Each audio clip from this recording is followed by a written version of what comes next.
Olá, bom dia! Observatório Feminino deste domingo. Tá aí quase chegando o Natal, hein, gente? Então vamos fazer um programa bem emocionante hoje para todos vocês. Ao meu lado, a jornalista Fernanda Rodrigues. Bom dia, Fernanda. Bom dia, Aline. Bom dia para todo mundo que está na escuta e está assistindo a gente também no YouTube. Natal é tempo de mesa farta, de encontro, de família reunida, mas nem todo mundo tem mesa. Nem todo mundo tem casa. Para quem vive nas ruas, a ceia vai muito além da comida. Ela representa cuidado, acolhimento e principalmente dignidade. É assim que pensa o projeto Comida que Abraça, que neste ano está preparando a tradicional ceia de Natal, que acontece para a população em situação de rua, e a entrega do kit ceia nas comunidades aqui de Belo Horizonte. Essa refeição diz para as pessoas: você importa. Hoje, no Observatório Feminino, a gente fala sobre um Natal que abraça de verdade, com um gesto capaz de transformar a noite e a memória de quem mais precisa. E para falar sobre esse assunto, quem está aqui com a gente é a Renata Camargo, que é empresária e coordenadora do projeto Comida que Abraça. Renata, bom dia para você. Bom dia, é uma alegria estar aqui e eu já começo emocionada com sua fala. Pois é, comida, Renata, ceia, Natal, é uma coisa que deixa a gente com o coração muito quentinho, é um momento ali de família, de união, né? É um momento que você quer celebrar, quer confraternizar. Só que a gente sabe que, infelizmente, nem todas as pessoas, nem todas as famílias têm isso, né? E você já está à frente aí do Comida que Abraça há anos, né? O que representa para você esse projeto e, principalmente, esse projeto no Natal? Bom, a gente vai completar ano que vem 6 anos de história, 6 anos de caminhada, onde a nossa luta é por combater a insegurança alimentar, por combater a fome, o desperdício de alimentos. E o Natal é a época mais importante para o projeto, porque é como você falou, tem tudo a ver com família, tem tudo a ver com aquela necessidade nossa de socializar, de encontrar, é aquele respiro onde você se junta com a sua família e tudo, né? Todas as celebrações, elas tradicionalmente se dão em volta da mesa. E quando você não tem mesa? E quando você não tem o que colocar em cima da mesa? Né? Isso é muito sério. E o projeto me ensinou, nesses 5 anos, que a gente pode fazer muita coisa, muito mais do que o que a gente imagina. Que eu posso fazer muita coisa. E quando eu me junto com outras pessoas, isso se potencializa absurdamente. Então, eu acredito muito nessa possibilidade de união para a transformação a partir de um movimento de Natal que simboliza esperança. Você consegue pegar o fio? A pessoa nessa época onde ela está sensibilizada, que normalmente a gente está sensibilizado, que tem toda essa simbologia, aí ela recebe um kit de Natal. Ela garante que ela vai conseguir celebrar e botar alguma coisa na mesa para os filhos, para a família. Quem está na rua vai conseguir sentar numa mesa, vai conseguir ser servido, vai conseguir ser recebido com dignidade, vai conseguir ser olhado nos olhos, ser abraçado. Nossa, ser enxergado, né? É isso. Ele não vai ser invisível. É isso. Porque o que a gente percebe, a gente precisa é que com o tempo a gente vai se dessensibilizando, e aí você passa pela cidade e você vê as pessoas em situação de rua, que é errado falar morador de rua, porque rua não é moradia, né? E aí você vai passando e parece que aquela imagem não existe mais. E isso é muito triste, porque somos todos seres humanos. E é lógico que o poder público tem que fazer as coisas, tem que tentar resolver, a gente tem que ver projetos e tudo mais, mas enquanto isso não acontece, como a gente não tem um domínio direto sobre o que eles vão fazer, o que a gente vai fazer, a gente controla, a gente sabe, a gente pode. E por mais que a gente pense que é pouco, o pouquinho que você faz, somado ao pouquinho do outro, com certeza vai impactar a vida de alguém.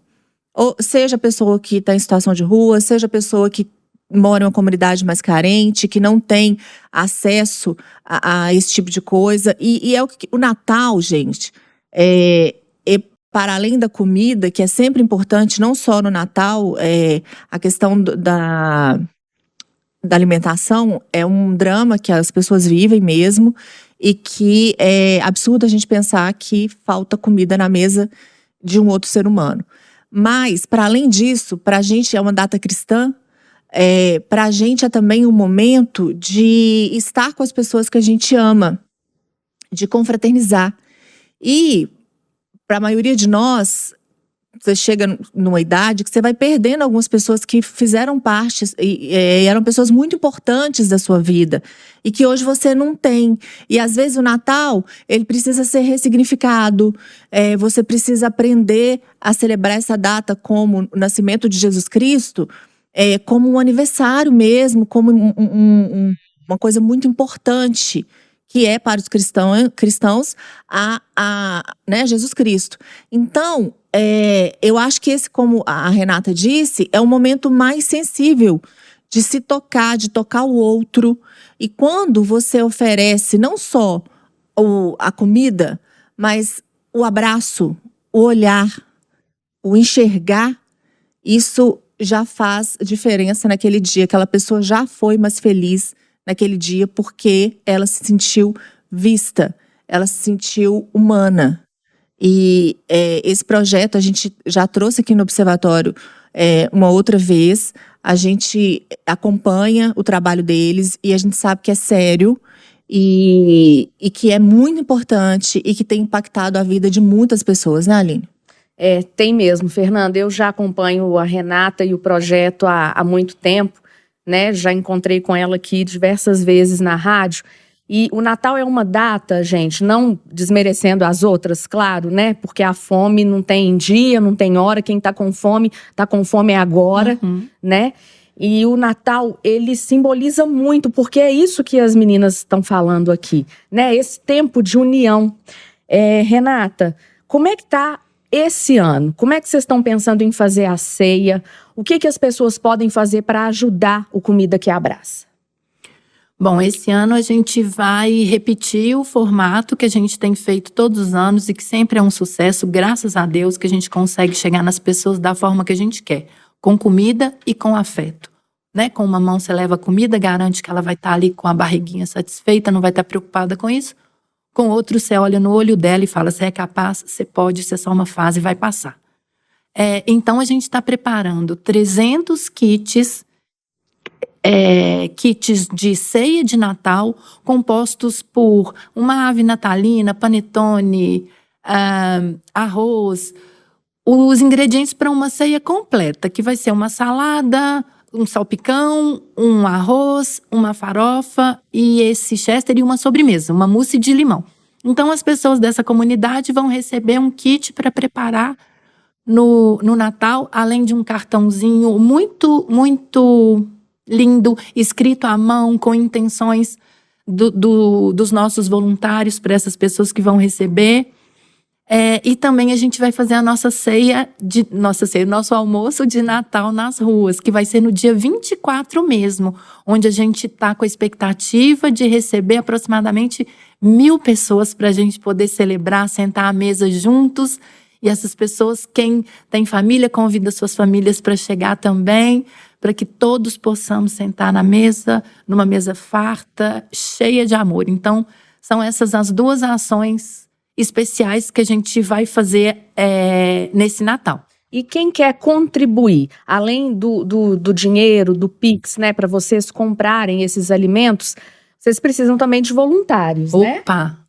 Sim, precisamos muito. Inclusive, no nosso Instagram, que é _comida que abraca, já está liberado o link para voluntariado. Então, nessa data, a gente costuma reunir aproximadamente 80 pessoas. Já pensou coisa mais linda? No dia 24 de dezembro, 80 pessoas decidem se juntar a uma galera que está em situação de rua para poder celebrar o Natal. Então, a gente está com esse link aberto para quem quiser sentir o que é estar junto com essas pessoas, o que é estender a mão, né? Fazer essa troca, porque é uma troca genuína.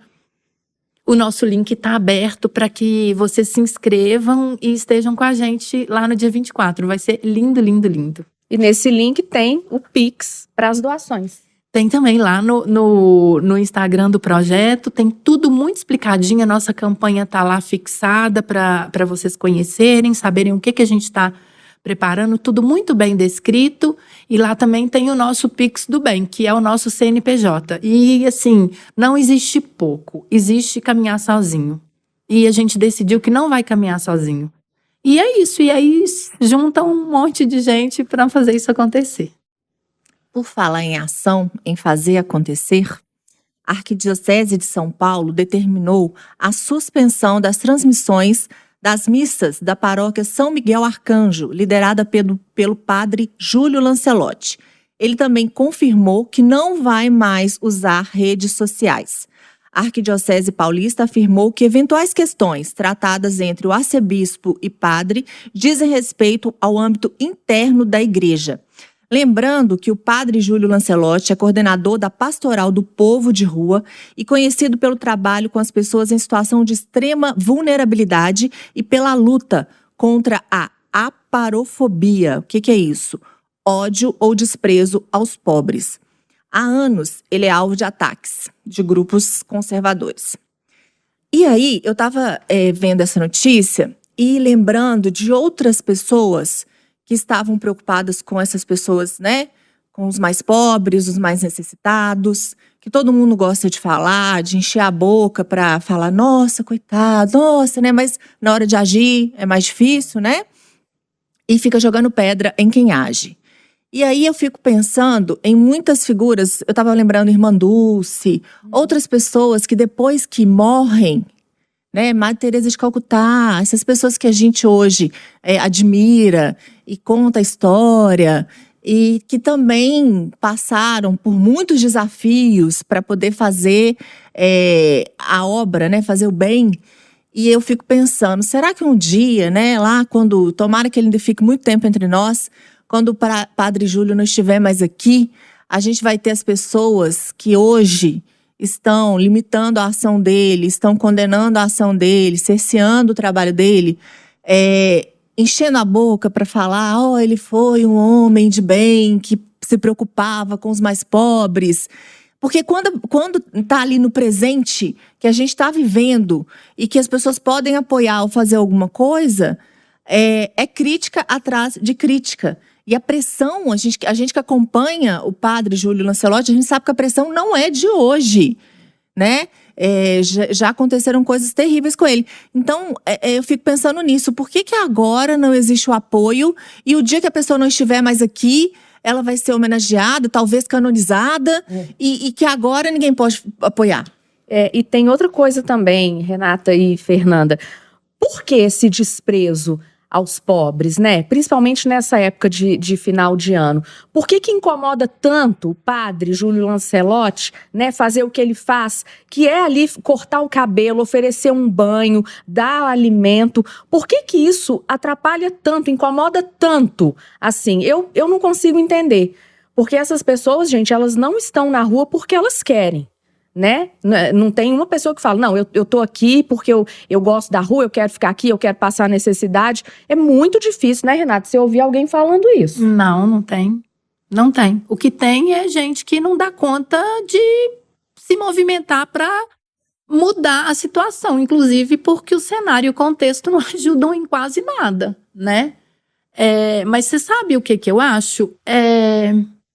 Porque ele joga luz. Ele joga luz no problema. E quando joga luz no problema, todo mundo vê. E ele é uma pessoa com muita visibilidade. Então, assim, são mais de 2 milhões de pessoas no Instagram. Então, ele fala para muita gente. Então, se ele joga luz no problema, a gente precisa, né? É natural da gente, do ser humano, querer resolver o problema. Então, assim, incomoda profundamente. Porque o que acontece? Eles só não querem mas que isso seja falado, porque ele vai continuar fazendo o que ele faz, não vai mudar, sabe? Porque é o ideal dele.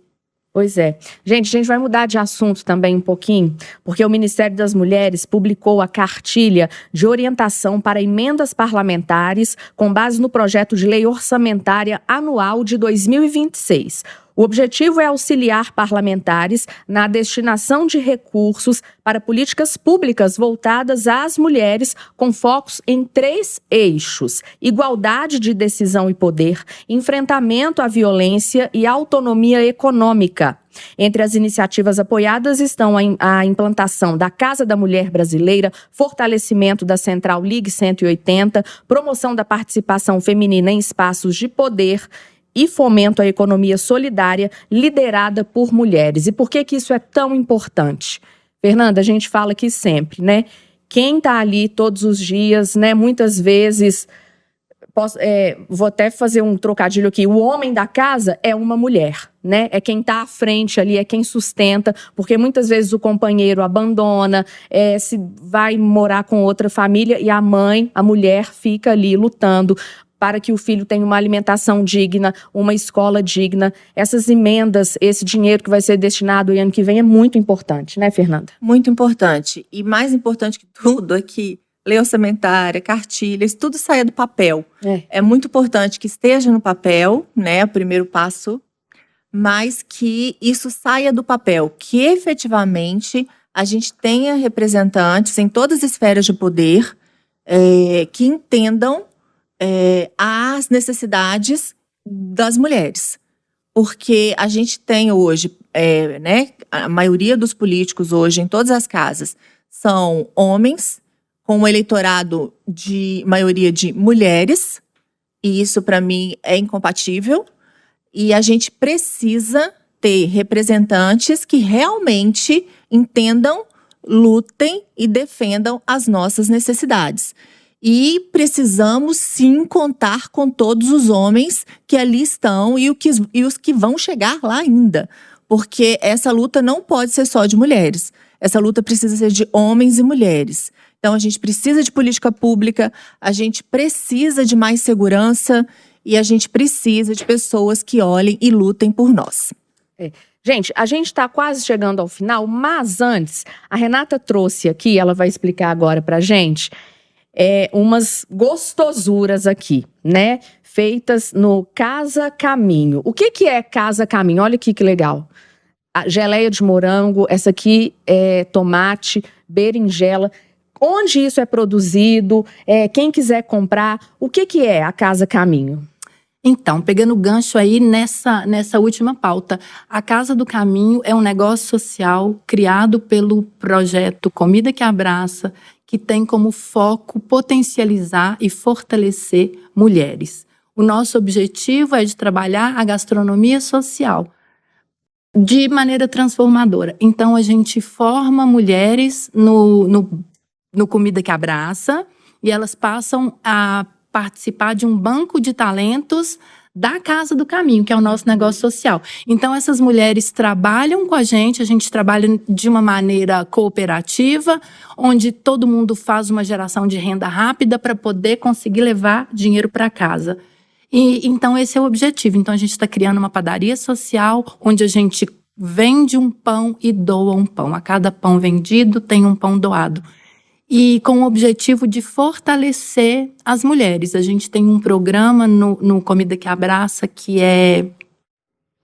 tem o objetivo de trabalhar durante 1 ano com as mulheres que, na maioria das vezes, são mães solo, que seguram a bronca toda, que tem que dar conta de trabalhar fora, cuidar dos filhos, fazer a casa funcionar.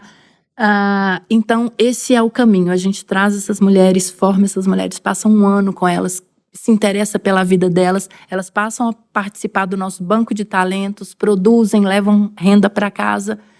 E é isso, a gente se sustenta como mulher, a gente cria uma rede de apoio, a gente cria uma rede onde a gente se apoia.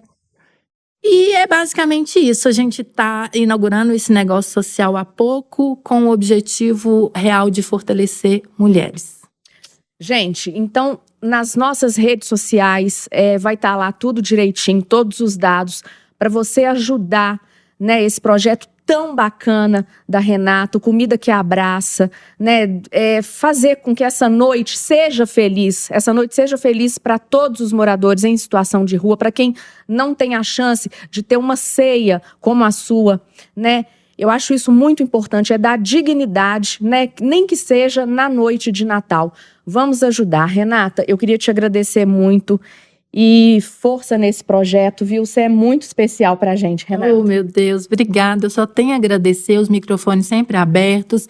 Gente, falar sobre isso é tão importante, levar a luz, né, da necessidade de nos unirmos para resolver. A gente não podia estar discutindo a fome, né, em 2025. A gente tinha que estar discutindo outros problemas. Sim, mas eu considero que o presente do Observatório desse ano, da rádio, foi ter te ouvido aqui hoje nesse programa especial de Natal.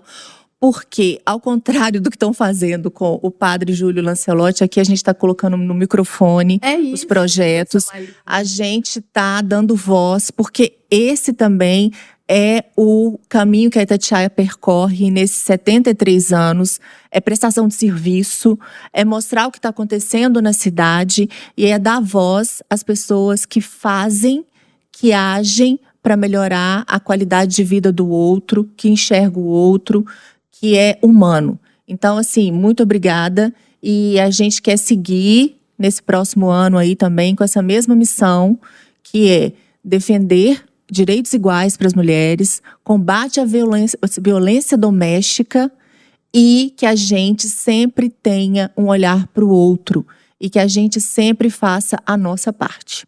Isso mesmo. Então, gente, aqui, em nome do Observatório, em nome da Rádio Itatiaia, eu queria desejar a todos um ótimo Natal. Feliz Natal, Fernanda. Feliz Natal, Renata. Feliz Natal para todo mundo, gente. Vamos celebrar. Jesus nasceu. Ei. Tchau.